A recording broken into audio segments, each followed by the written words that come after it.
all for being here, serving volunteers, Noah in Guatemala. Spectacular. Keep dropping those notes in the chat. So we're going to get started. Good morning, good afternoon, good evening, everybody. I'm Kevin Quigley. I'm a member of the Fulbright Association board and very lucky to have been a Peace Corps volunteer and a Fulbrighter.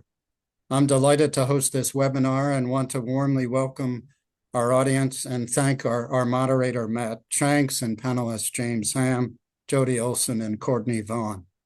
Like many of you, my experience stayed with me and shifted the arc of my life. The architects of the Fulbright and Peace Corps program, perhaps the most distinctive U.S. government programs, their worldviews were shaped by international exchange experiences they had before World War II, and then their service during World War II. Fulbright as a Rhodes Scholar in the UK and spent his 2 years traveling throughout pre-war Europe, and Shriver as a 3-time participant in the experiment in international living, and he served in the Navy. Fulbright served in Congress during World War II and sponsored really the first major peacekeeping resolution that laid down the path to help establish the UN shortly after the end of World War II. Both these founders of these remarkable programs believe that immersive experiences in other cultures, as Senator Fulbright said, help us see the world as others see it. And Shriver saw that working alongside others on their, not our terms, developed relationships based on empathy and understanding that paved the way to a more peaceful and prosperous world. Today, we're going to explore to what extent these two programs do contribute to peace. And I thank our moderator, Matt Shanks, who suggested this topic, and the Fulbright Association enthusiastically agreed to host this. So thanks for the great suggestion, Matt, and over to you. Thanks so much, Kevin. Good evening, everyone from Georgia. I'm Matt Schultz. I'm a current Peace Corps volunteer in Georgia and a former Fulbright English teaching assistant to Colombia. And I'm honored to be joined by panelists, Dr. Jody Olsen, who is the former director of the Fulbright Senior Scholars Program and the Peace Corps. James Ham, who was Dr. Jody Olsen was also a Peace Corps volunteer in Tunisia. James Ham, who was a Peace Corps volunteer in Guinea, and then country director in Cameroon, Uganda, and South Africa, as well as a Fulbright scholar in France and Senegal. And Courtney Vaughn, who was a Fulbright English teaching assistant to Laos and a Peace Corps volunteer in Armenia. I want to get started and jump in on the first question. But just a reminder that after we go through our questions, we'll be having a Q&A session. So I see in the chat that we're hearing an echo. Can everyone hear me okay? It's okay. Okay. So as we begin the discussion, please put your questions for the Q&A session in the chat, and we'll get to those when we begin the Q&A. So thank you so much, everyone, for joining. The first question is a short one, but perhaps a difficult one. Is global peace too ambitious a goal? Is it unrealistic? And I'll let whichever of our panelists wants to get started with that one, give their thoughts. I'll start. Yes, I think it is achievable, difficult, but achievable, but it has to be done in the hundreds of thousands, if not millions of communities all over the world. It takes millions of folks in neighborhoods, in communities, in towns to really make peace work. And I feel like I definitely agree with that. I have experiences from my time both in Peace Corps and Fulbright, where that was definitely the case. Like I had the opportunity while in Armenia to collaborate with an NGO, local NGO, for the Teaching Our Boys Excellence Camp. And that camp was really focused on exposing young Armenian men who are at risk to just different ways of thinking about the world and their place within it. And they also had the opportunity to learn about advocacy skills and project design and management as well. And at the end of the camp, they would go back into their communities with some small funding to implement projects they worked on designing during their time there. And so that, was like a ripple effect, and that they would go back to their communities and then make that lasting impact. And then in Fulbright, I had the opportunity of one of the many things that the embassy had us doing was working with Lao National Radio employees to prepare them for the 2016 ASEAN Summit so that they would be able to report accurately on what was ongoing. And that was such a big event for like peace and diplomacy in the region at that time. And so these are just drops in the bucket. But as Jody was saying, over time and with all of even the alumni that we saw in the chat, it really builds this momentum towards imagining and realizing a more peaceful world. I would just add that, we think historically, since Peace Corps' inception, that was our mandate.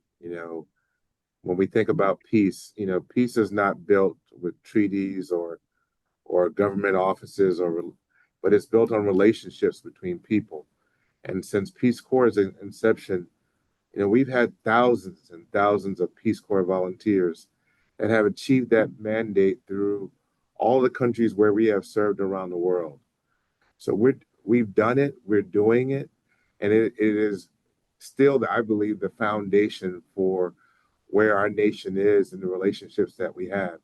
If we have nothing else, we have those relationships that are already in place that are substantiating the foundation for peace that we can achieve in this world.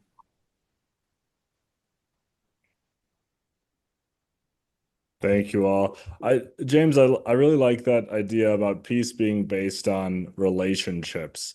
And it made me think, with all of your experiences in Peace Corps and Fulbright, are there any relationships that stand out, whether with counterparts, fellow Peace Corps volunteers, or Fulbright scholars? Jody, I see you have an answer. I wanted to give an example that comes back to the earlier one and moves into the one you're just talking about. When I was Fulbright, I went to Japan to meet with the 6 Fulbright English scholars. They were big, fancy faculty in their universities in the United States, very proud of all their successes. And now we were having lunch in Tokyo, and they had come in from their various universities. And I asked them what was the most sort of difficult part of them, being Fulbrighters for 9 months in Japan. I was expecting them to talk about the cost of living in Japan. To a person, these 6 fancy, I might say, fancy faculty from the United States said they had become 3-year-olds from the moment they arrived and moved on to their university. They couldn't speak a word. They couldn't read a sign. They couldn't understand a culture. And they went through that description of how humble, when you think you're really important, how humble you become to survive and to know that you're going to be there 9 months. And you better be really humble. And they walked through how they learned in that vulnerability how to trust strangers, how to trust faculty, how to trust their students, how to trust those in the neighborhood, and described what happened to them about being able to get rid of all that fancy stuff that they had sort of gotten used to be a real person and to be a friend. And what it was in that vulnerability of those first 2 months that gave them the courage to give themselves away, and that they were building friendships they never thought they could have, even across languages. And they said, and they were, associate and full professors, so they were, in age, old enough to have lived a certain amount of life. They said they're bringing it all back, but their friendships across these languages, because they had to give themselves away the way a 3-year-old does to make it work for them. And the joy in their faces, I still carry with me today.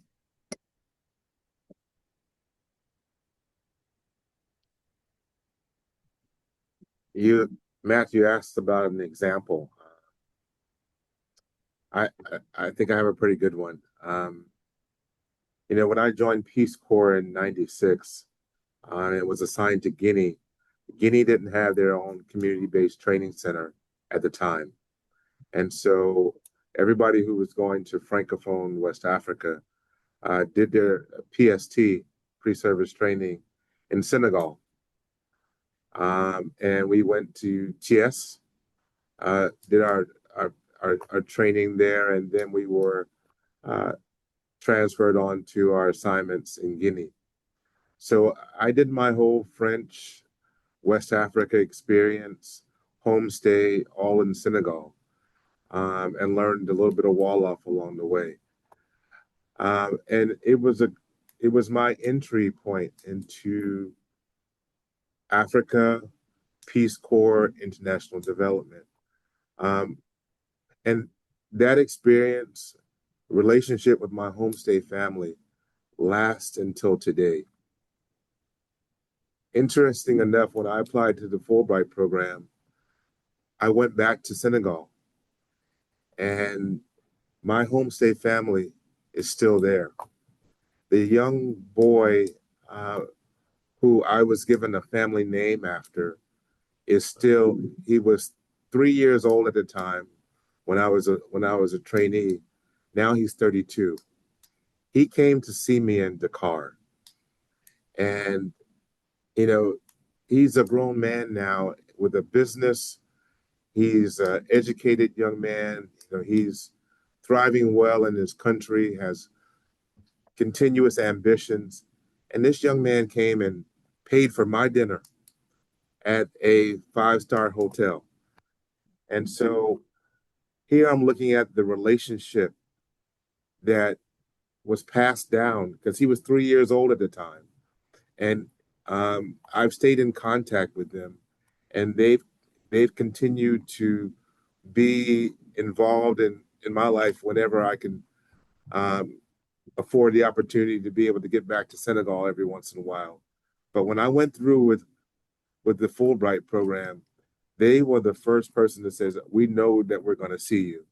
And so they made the trip from Thiès to come to Dakar and spend time with me for us to catch up and reflect back on that Peace Corps experience.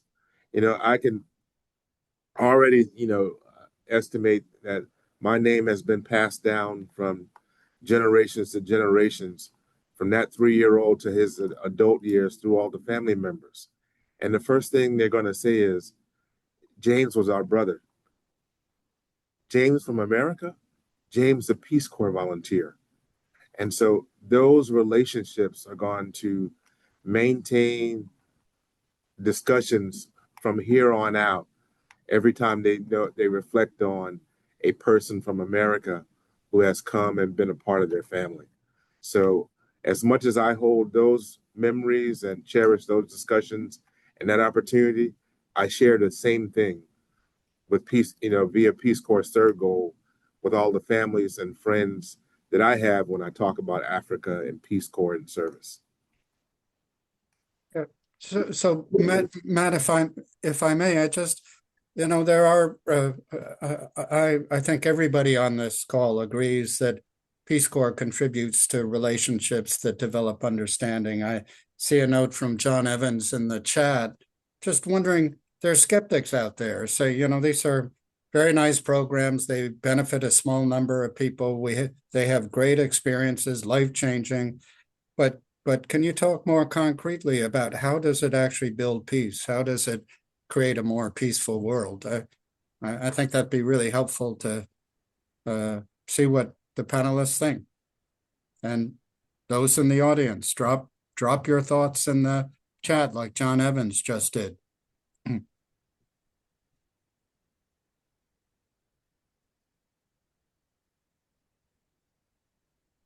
Yeah, I think Courtney, you gave some great examples about kind of specific projects that you were working on in Armenia and how those contribute to peace. Would you like to go into a little more detail about those or discuss some other ones that either you or fellow volunteers worked on?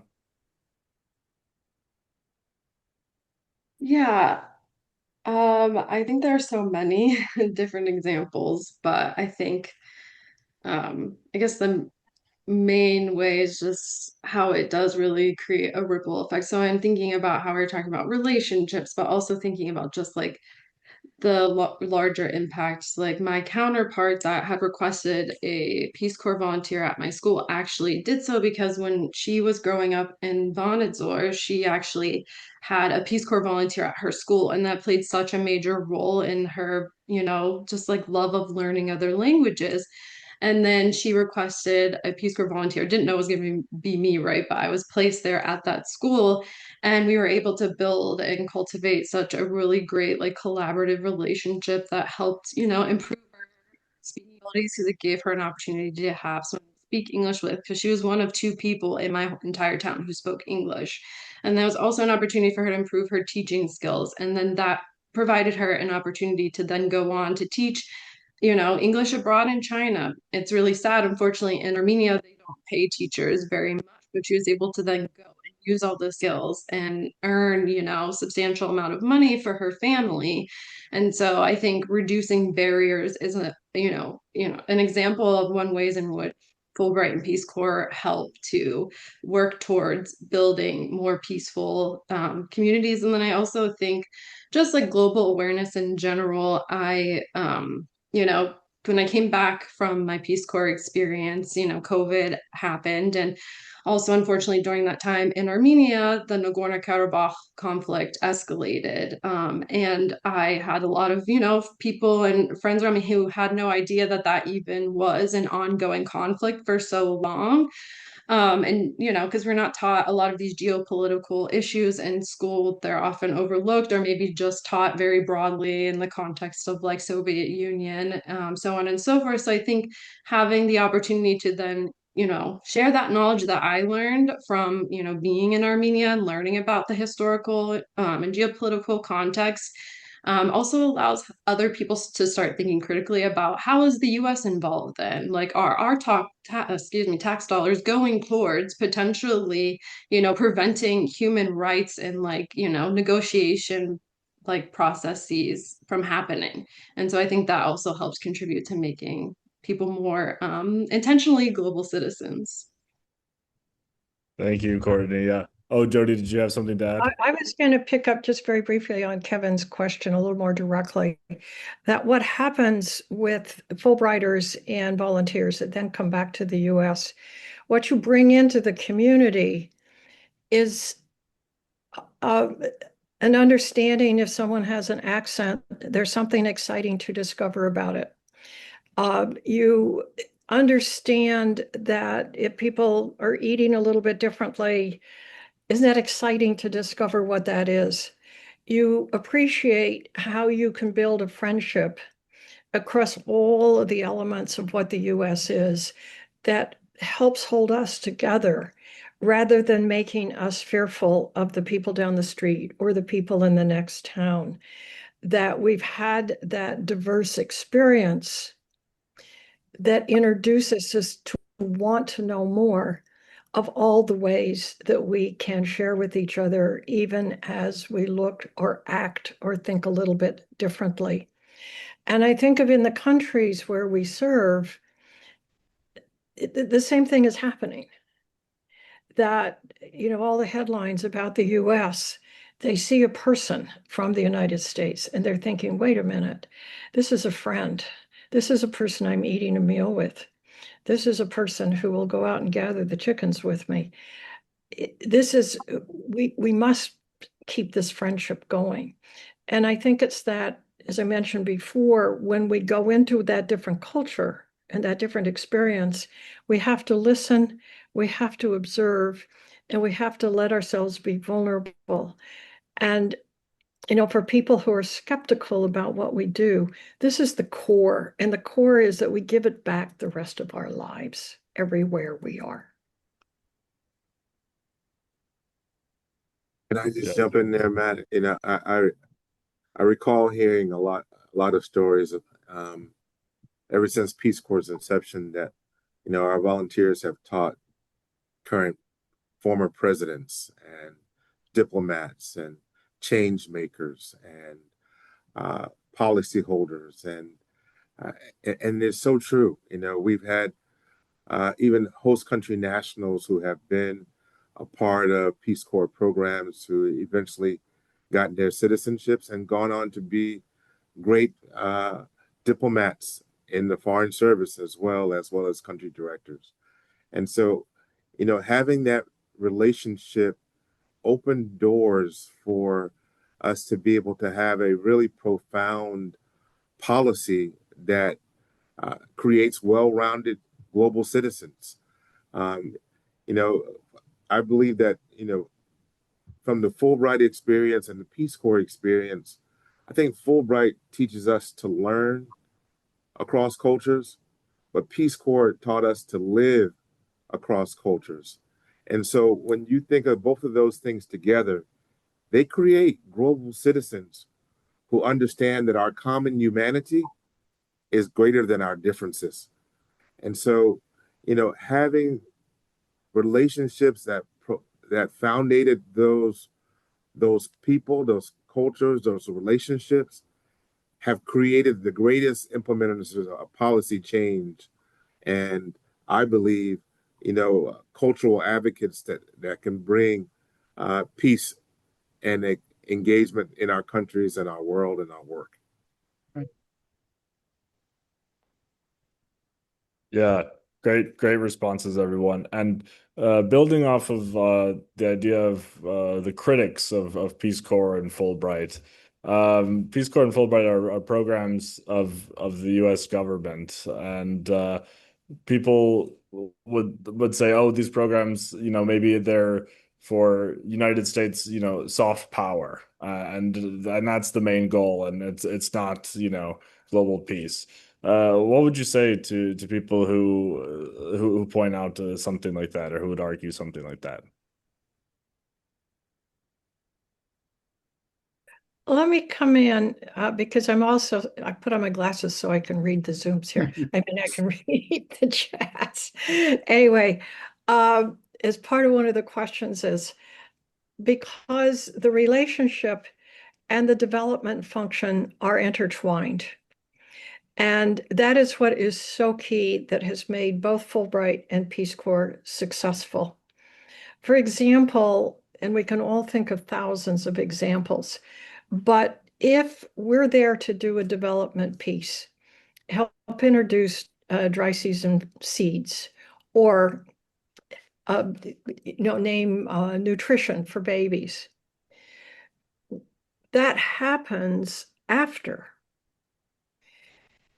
we have made the connection, after we have built the trust, after we have shown the vulnerability, after we have understood the language that they hear, the language that they use, then they can trust us. And it takes time to build that trust. And with that, for example, we don't go into a community, again, either Fulbright or Peace Corps, and say, this is what you should do. We're with them in the hearing and seeing and feeling and respond with how they see things need to be done. And it might not be what we would put as a first choice, but it is a first choice for them. And that is where, in my mind, the strongest development occurs. I can give just a very quick example. I remember with PEPFAR, in the early years of PEPFAR, under the medical model, here was a clinic, they had set it up, and now the villagers could come and be tested. Well, finally, about 6 months into it, they came to me and said, hey, wait a minute, nobody is coming. Here we are offering all of this and nobody is coming. And I said, they don't trust you. They don't believe you. We then is where we started the Peace Corps programs, because it's the local language, it's one by one, it's being part of that village and together with members of that village going to the clinic. But it took the trust building before the technical could actually be delivered. And well, people who have heard me know this, I believe so strongly that you have to give the person, and with the person together, you can make a development change.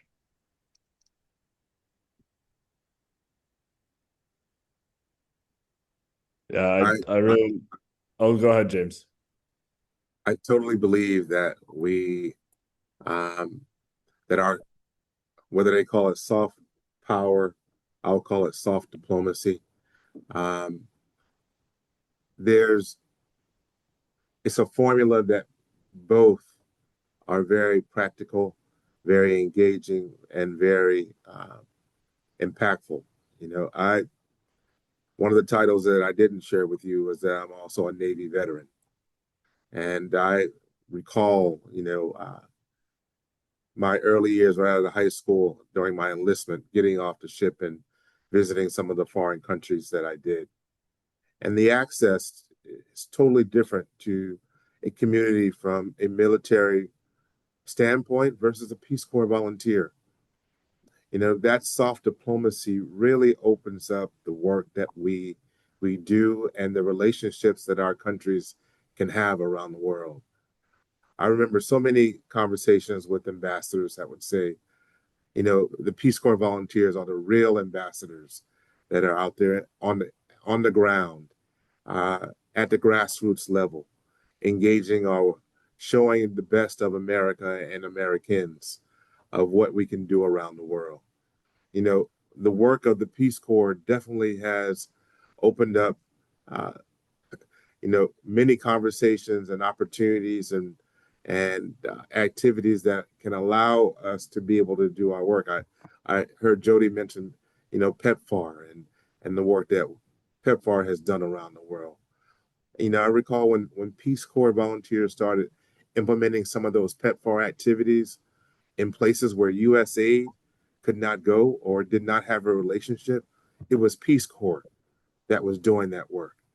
And I remember when, President George Bush came to Zambia and met with some of our embassy staff, when he had a chance to engage with some of our Peace Corps staff and volunteers, that was tremendous because he was speaking to the agents, the real agents who were implementing the PEPFAR work in these communities where the need was greatest and most needed. Yeah, I agree with both James and Jody. We're not, there to just like solve problems. But the way I, see it is we're removing barriers to access and at the grassroots level. And I saw on the chat too, right? Like you have to build that trust, earn that, relationship to then be able to have the most impact. So like one of those is like integrating very deeply into your community. And like from my experience, that was learning Armenian because no one in my community spoke English. So how else would I have been successful? And then not only just learning the language, but when you learn a language, you also learn to understand the culture in a different way than you maybe wouldn't be able to if you hadn't learned the language. And doing that helped me fill in some gaps during my service and like be able to like work with my counterpart and collaborate truly on a deeper level. One of the things that we worked on together, and it was her idea, was applying for a USAID grant because she wanted to start doing more civic engagement programming at our school. And so my role, wasn't to like, bring all this money into the school and like right, like act as if I knew everything. It was to defer to her and let her like guide her and facilitate her along this experience because she had never done project design and management. So like my role was just to support her as she needed because she understood the community better than I ever would. I just had a tiny little glimpse that they invited me into to see. And so I think that's really where the work towards building those trusted relationships and, a better global society come in. Thank you, Courtney, and thank you, everyone. Yeah, that certainly resonates with me. You're there helping, and that help can mean a lot, but it's really your counterparts that know the community best and that are helping you as much as you're helping them.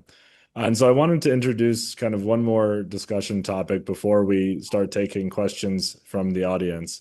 And that's about the future of these programs. The Fulbright and Peace Corps have been around for quite a while. And I think everyone here can agree we'd like them to be around for quite a while to come. But I'd like to hear from everyone, what are the greatest threats facing Fulbright and Peace Corps? What are the greatest challenges? And how will we overcome those?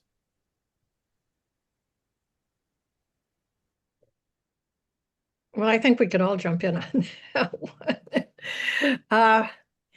I think there's a couple. One is, in very real sense, some of the destabilizations in countries around the world, and which is difficult. And and I know, Courtney, from your experiences, and Matt, I know from your experiences right now, the anxiety that gets raised when there are safety and security issues in a region or in a world. And related to that, people get anxious about, do I want to go to a country where I'm not quite sure whether it's going to be able to be sustained or what is going to happen? And so we have to know how to maneuver our way through to be present the way we're talking about, even in situations that are, during periods of time, seen as being unstable.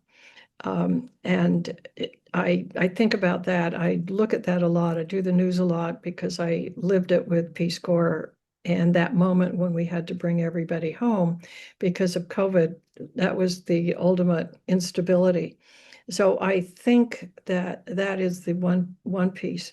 The second piece, I think, is the threat is not understanding, and that's the core of what you're coming at, Matt, with all of this, of not understanding what these programs are, what happens in the interaction, and what gets brought back to the country, whether it's the US or whether it's the other countries in which we're working, to appreciate that that is building up what global peace is about.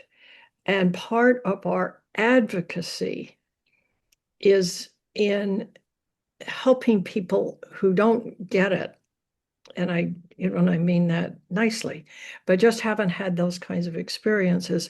Why that is so critical for, as James said, for presidents, for ministers to have had some experience with that.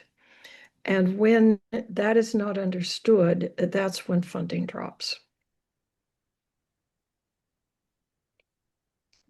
I think from a participant perspective, definitely relevancy in that, nowadays like college tuition, it costs so much and there is a sense of urgency, after folks graduate to like get a job and start earning money. And like a gap year is not really something that is really as popular as it was, back in the 2008 and onwards. So it'll be interesting to see if the current job market has any influence on that, whether more folks are more inclined to consider programs like Fulbright and Peace Corps. But I also think too, thinking about how these programs can stay relevant to the current generations and people who are younger. And one of the ones that comes to mind is the Peace Corps like stipend that you get at the end hasn't increased since I was in Peace Corps, and cost of living has exponentially. I'm sure now after taxes, that's barely enough to, put down a security deposit on a new apartment and pay first month's rent. So I think considering ways that can be more appealing to draw people in, I think it will be really important to keep these programs relevant. I totally agree. I'm struggling right now, actually, in my current position regarding this question and concern, because we have a Peace Corps prep program. We have Fulbrighters who are academic scholars, and those who are very interested in both of these programs from an academic perspective. And given that the majority of our volunteers come from the academic space and out of college into Peace Corps service, given that, a lot of our our Fulbright scholars are coming from institutions of higher education, and they complement and add to university structures of internationalization. These programs, if they don't happen, what happens to our nation? What happens to our systems of higher education if it does not have this opportunity and engagement? I believe that neither Peace Corps nor Fulbright were simply experiences. They were leadership laboratories. They prepared, global leaders for the world. And so without having these kinds of foundational opportunities for our students, for our faculty, for our educators, um, it's important for us to be able to have continuity of these programs and legacy of these programs that continue to build the future leaders of not only our nation in the U.S., but the nations where we engage around the world. I believe that the greatest opportunity for both these programs is not the aid, it's not education, but it's understanding, and that understanding is really going to create a community that makes our world a greater place for the future of generations to come. Yeah. So, Matt, if I might, James, those were wonderful comments, very, very helpful, and Courtney and Jody, but there's another dimension that's very timely. It's just practically about funding of these programs, and a lot in Congress are skeptical. A lot of our fellow citizens are skeptical about the value of these programs. And a specific example is the Fulbright. There's an amendment being considered either today or tomorrow to defund the Fulbright program for the next fiscal year. The president last year proposed zero funding for the Fulbright program. It's less of an issue, at least short term, for Fulbright, but I think inevitably. So how do we as a community make the case for the lasting impact, the value of these programs? Frankly, I think we need to do better on that. And also we need to share our stories in a way that demonstrates that by advocating with our fellow citizens and certainly with our legislators. Thank you. Thank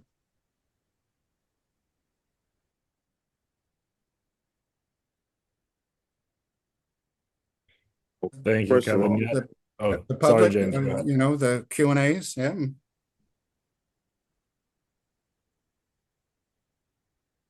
James, did you have something to add? I was just really reflecting on the billions of dollars that have gone into war and weaponry and preparation for war, and our nation's deployment that has been engaged, and it's billions of dollars, trillions of dollars. And we are, I believe that our nation is more than prepared to be able to engage. But I think about the budget for international development engagement that comes from Peace Corps and Fulbright is Is it less than 1% of our nation's budget? You know, if we can take that amount of money and save trillions of dollars in deployments and war engagement, I think that's the real story. And for us to be able to be the lead points of diplomatic dialogue and peace and engagement around the world. You know, I look at you know, our current leadership that's, you know, going to Iran to negotiate, you know, the ending of a war. And, you know, when I think I read somewhere about um, the football team, the soccer team from Iran playing in the World Cup, and how welcome they felt in LA amongst a population of Iranians who live in that country. And so I think we need to look at, you know, at the bigger picture of where we're saving the money. Uh, we're saving the money through the soft. Someone made a nice comment that we're not soft diplomats or soft diplomacy because it takes a lot of hard work Yep. for relationships. But I think Peace Corps does it so well that prepares us to integrate within that service. And we're the only ones, I believe, that is doing it for this long and have been this impactful. You know, I recall during my time as a country director where I engaged JICA, the UNDP volunteers, the UNV volunteers, and other Canadian volunteers and French volunteers. And they were always looking to Peace Corps when it came to integration and engagement and relationships, because, you know, their programs did not have a 2-year commitment. You know, some of them were almost 6 months, but they did not do the work, did not have the grassroots relationships that we had. And, you know, so I continue to believe that this Peace Corps Fulbright opportunities helps us be able to save the billions of dollars of resources that we would have engaging in the war or use of the gun, as someone mentioned it in the comments, by having that grassroots relationship where we don't have to have that. We can have positive dialogue and engagement with our adversaries and the people that that we have global relationships with. Can I pick up, that's a combination of what James just said and then what Kevin was asking about, that how do we place our voices in places where people who are not excited about these programs are living and being? And I'm going to give a specific example. Secretary Gates, who was Secretary of Defense under 2 different administrations, had a speechwriter. And the speechwriter's sister had been a Peace Corps volunteer. And in Secretary Gates' speeches were stories about, he didn't mention Peace Corps, Fulbright, or those programs, but in his Defense Department speeches were the importance of being in the community, being part of the community, the language of the community. And here he was Secretary of Defense. And it was because of that Peace Corps family, he put the Peace Corps Fulbright feeling in his defense speeches. So in part, we need to be aware and frame for folks who are nervous about what this is about in language that they can hear.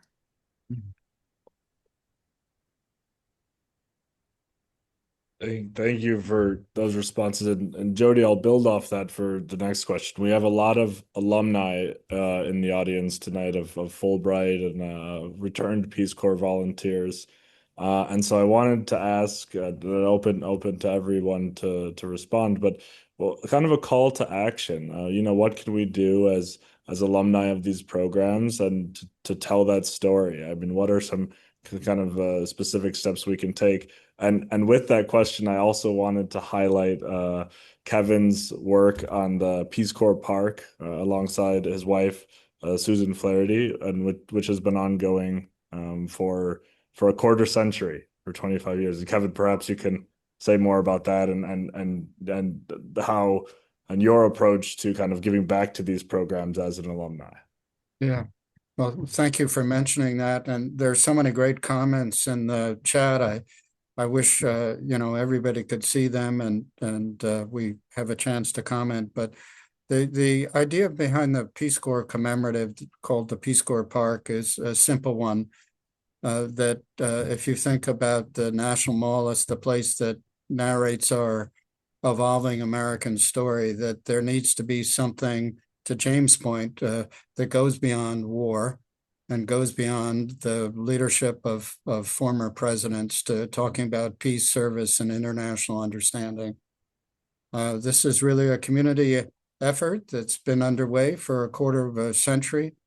We have a congressional mandate to secure the final bit of the funding by the end of 2027. So it's really going to take the whole community. But I think former Peace Corps volunteers, former Fulbrighters who've been privileged to engage the world as others see it, understand how it's important to have that reflected in the place where America tells its story. So, Matt, thank you for that opportunity, and I hope we can get some great questions. I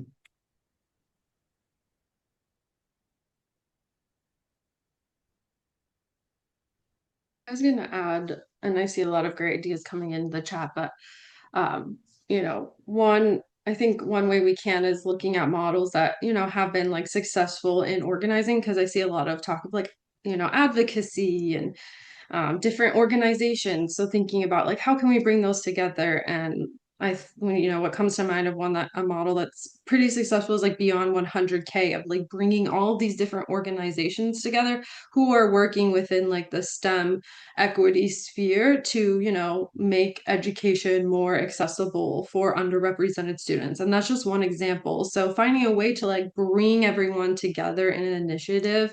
And I'd even go so far to say, I don't know how realistic or possible it is if we're dreaming without any, guardrails. I would say, I wonder, why not work together to get a lobbyist too, for example. So I think there are definitely ways that we can like build momentum to advocate beyond just, like saying, but actually putting them into motion and being able to get these stories out there to share why they're relevant. And also too, to share how after Peace Corps and Fulbright, what people have been doing to also, benefit their own country. What, public service have they continued doing that has made the US a better place? So I think definitely thinking about ways to not reinvent the wheel, but yeah, find successful ways to advocate, strategize.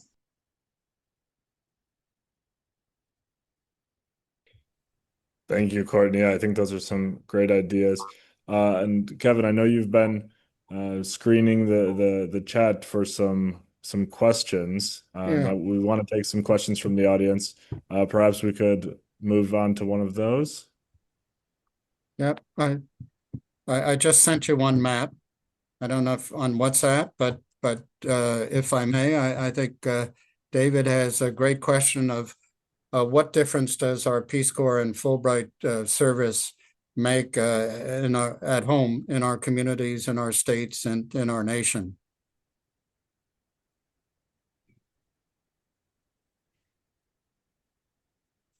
Well, I think there's lots and lots of ways, and from the micro to the macro.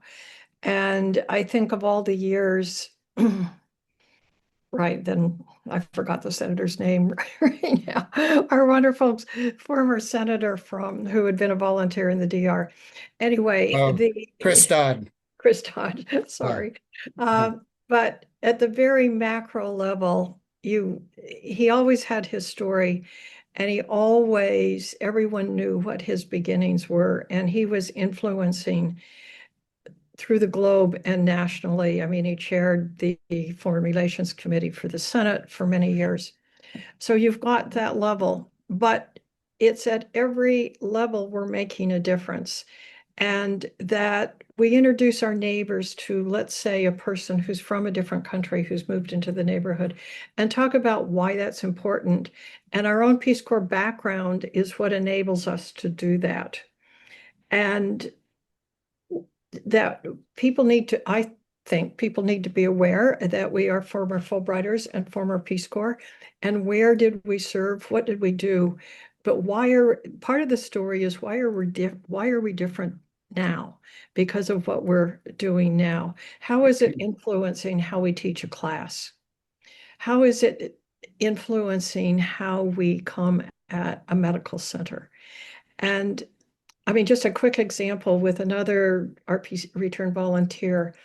We wrote an article when I was teaching at the School of Social Work about what return volunteers, faculty across the schools of social work in the country, what difference were we making in the faculty in the schools of social work? And we did a questionnaire. We sent it out to RPCV social work faculty. What are you doing in terms of introducing a broader component? What are you doing about how to work with multiple languages in a community? What is it about international? And we were so wonderfully surprised at what's happening in schools of social work around the country, uh, just by asking that question and the differences that we were making. And we multiply this a millionfold. But we have to be aggressively doing it, wherever we're working, wherever we're being.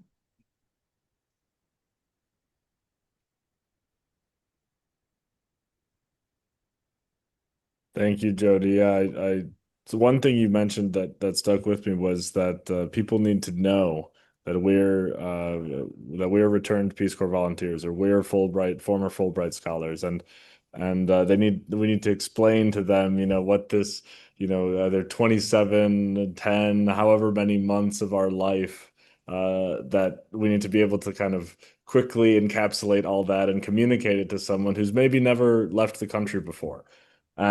Maybe James, how would you do that if you're talking to someone that's never heard of Fulbright, never heard of Peace Corps? How would you explain it to them? And sorry, I know I'm jumping in with the Q&A, but I just wanted to build off that, and then Kevin, we can move to the next question after James's response.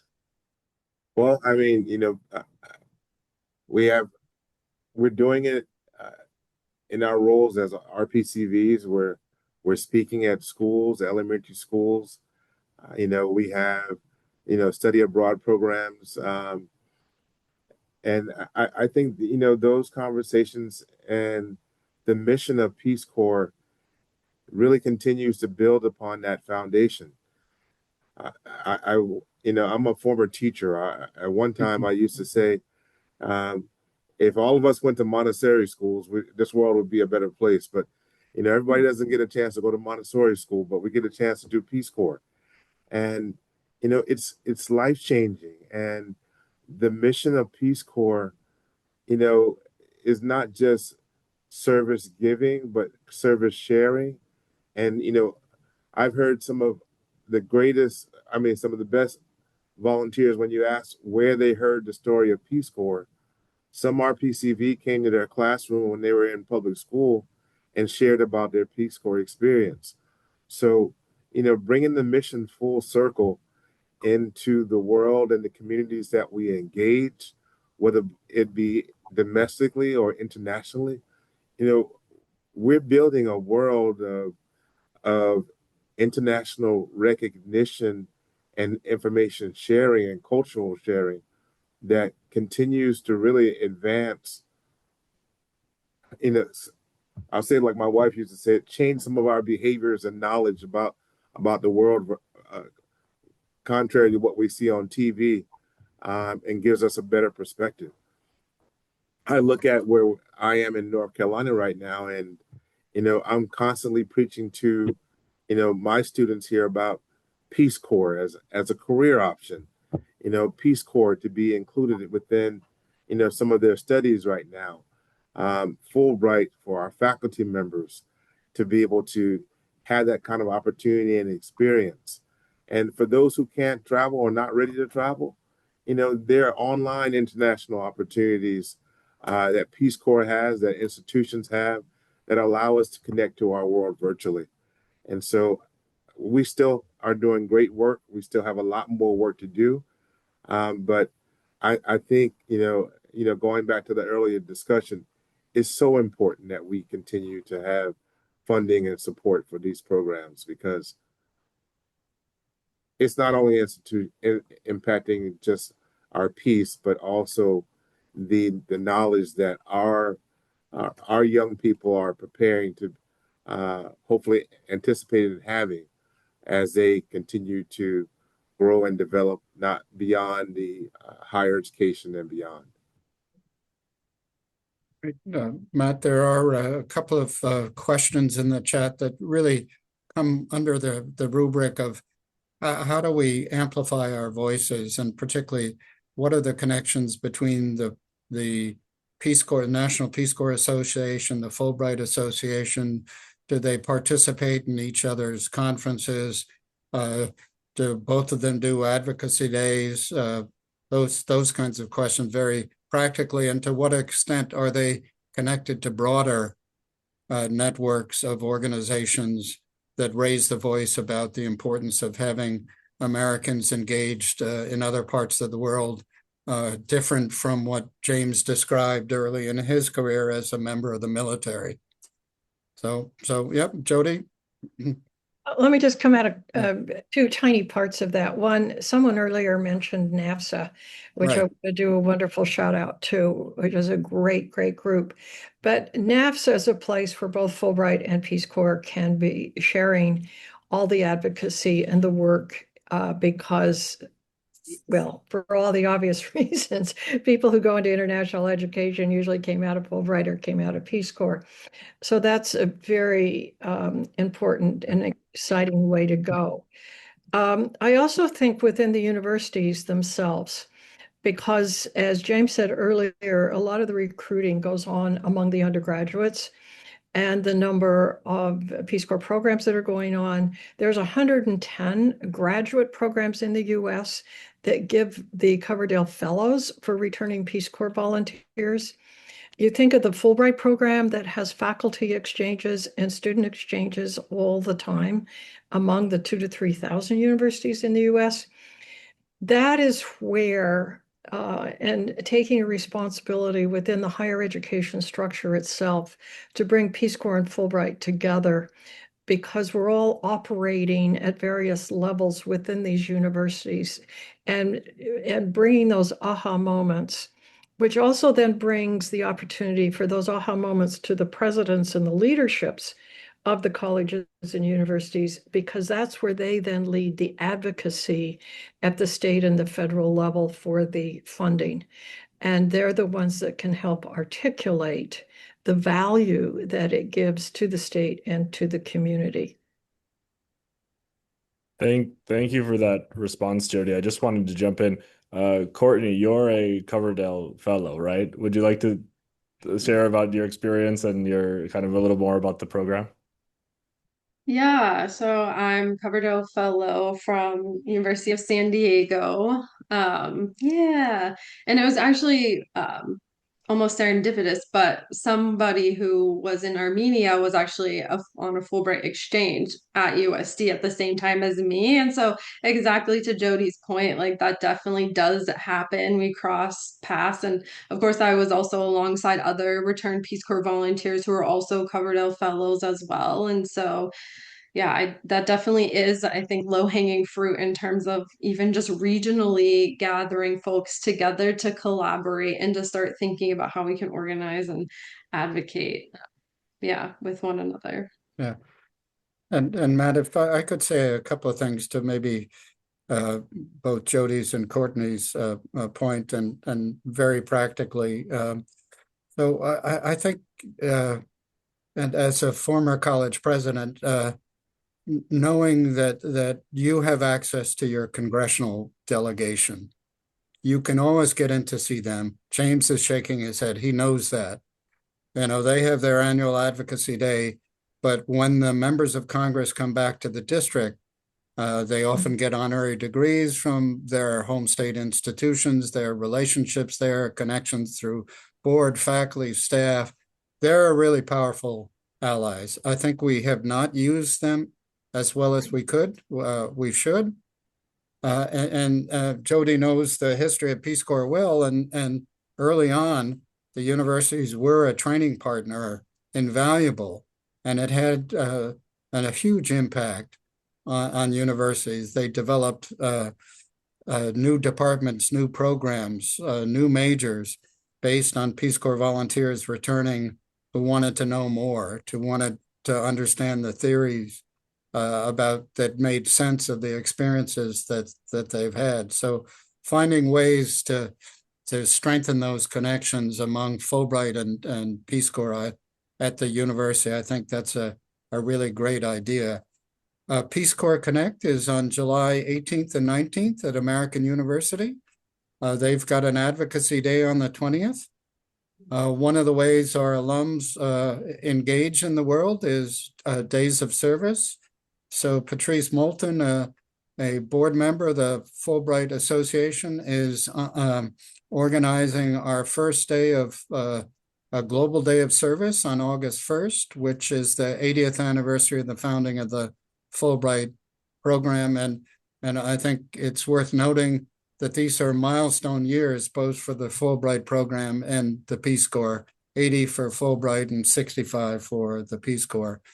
And Fulbright has an annual conference at another university, Johns Hopkins, here in DC, their campus here on October 23rd and 25. And I'd encourage folks who are interested in this intersection to participate in those upcoming conferences, and particularly the advocacy days. Thank you, Matt.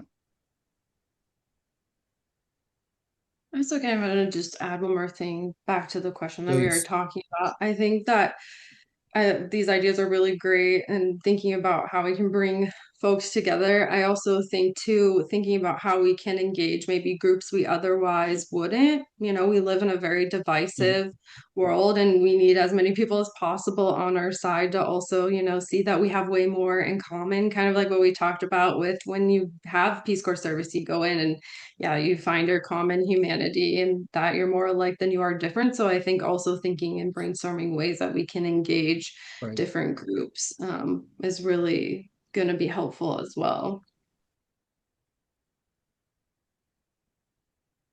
Rotary is one of those examples. And for example, Rotary and Peace Corps have informal partnerships that go throughout the Rotary community, because as you know, overseas, Rotary links with Rotary here, but also links with Peace Corps volunteers. And advocacy through Rotary, just one example of many, is where our strength can be demonstrated.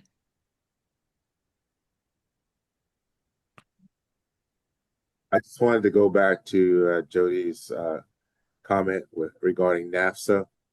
And NAFSA, you know, is a great organization that, you know, is in its mission. Probably several months ago, we had a chance to be on a panel with the CEO of NAFSA to really talk about Peace Corps and the mission of NAFSA, and it went very well. NAFSA has a special interest group for RPCVs, especially those who work at institutions of higher education. And there are a number of RPCVs who are working in higher ed who are sharing about the mission. Not to mention, I know Kevin mentioned the Peace Corps Connect, but here in North Carolina, we have a very active and engaged RPCV community that are out there doing a lot of things. And here on our campus, we've done a lot to really not only engage the national Fulbright alumni for the state of North Carolina, but also the North Carolina RPCV community. And so I know from the NAFSA perspective, we brought both groups together, but bringing them together within our states, inviting some of our legislators, our policymakers, our appointed officials to this kind of dialogue and experience and conversation is very important.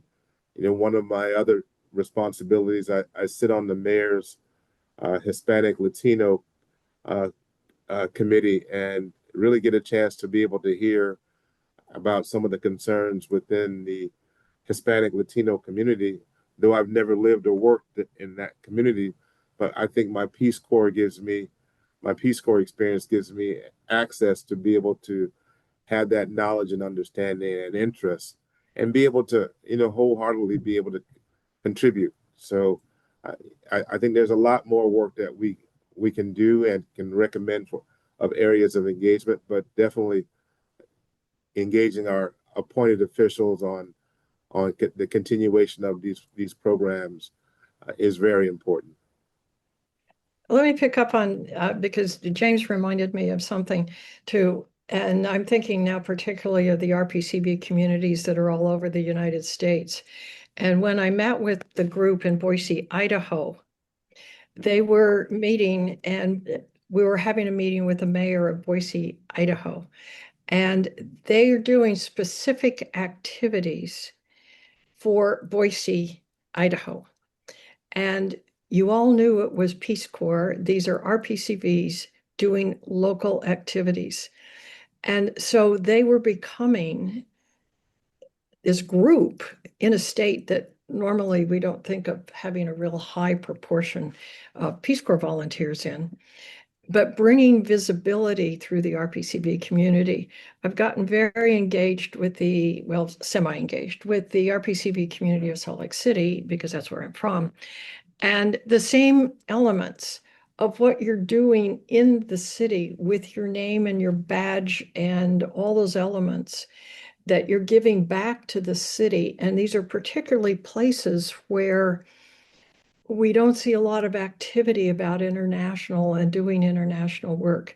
So I think on the local level, when we're working in the communities, wherever our PCV communities are, that others that don't think of us see that homegrown effort that's being done.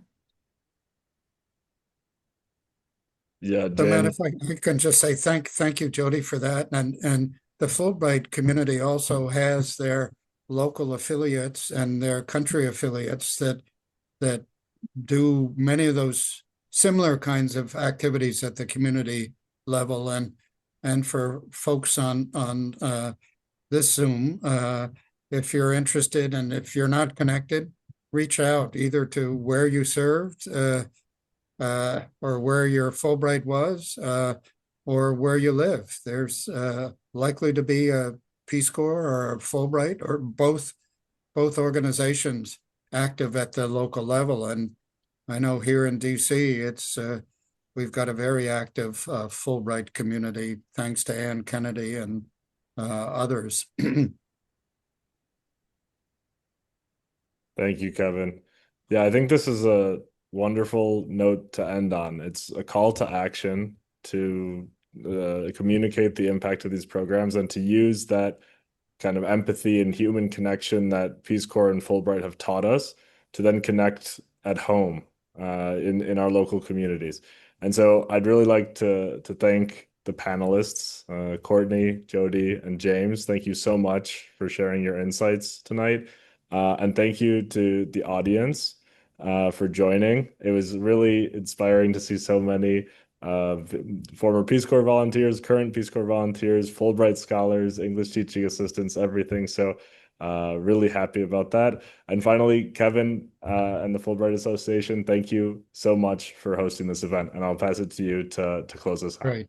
Well, I just let me echo Matt's thanks to all the panelists and the audience, and encourage folks to get engaged with our communities. It feels like if there ever was a time to tell our stories and the impact we have, now's the time. And I did want to pick up on Courtney's really pertinent comment about the need for these kinds of programs to show relevance, particularly related to shaping meaningful work, and saying, Matt and I talked about if there is interest, we'd be glad to do another webinar in the next couple of months talking about how these programs like Peace Corps and Fulbright can help shape a life of meaningful work.